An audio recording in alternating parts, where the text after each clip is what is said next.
شب بارات کی عبادات اور فضیلت۔ ایک حدیث ہے کہ خدا اس رات میں تمام لوگوں کی بخشش فرما دیتے ہیں سوائے ان 5 لوگوں کے، اور وہ 5 لوگ کون سے ہیں؟ جن میں سب سے پہلے آتے ہیں مشرک، اور نمبر 2 پہ آتے ہیں وہ لوگ جن کے دل میں کوئی بغض ہو، نمبر 3 پہ تکبر کرنے والا،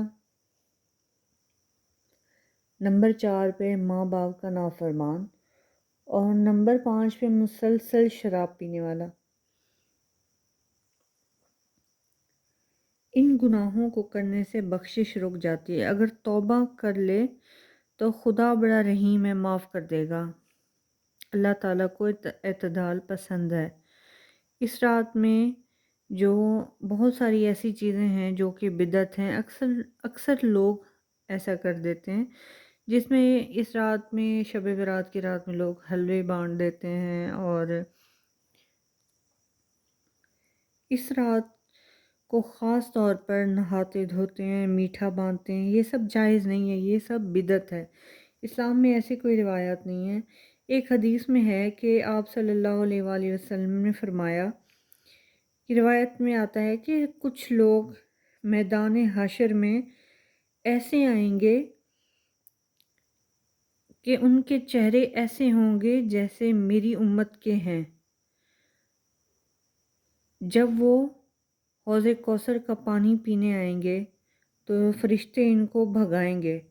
آپ صلی اللہ علیہ وسلم پوچھیں گے کہ یہ تو میری امت ہے، آپ کیوں ان کو بھگا رہے ہیں؟ تو فرشتے آپ سے کہیں گے کہ یہ وہی لوگ ہیں، یہ وہی امت ہے جو آپ کے اس دنیا میں جانے کے بعد ایسی چیزیں ایجاد کر لیں جن کا آپ نے حکم نہیں دیا۔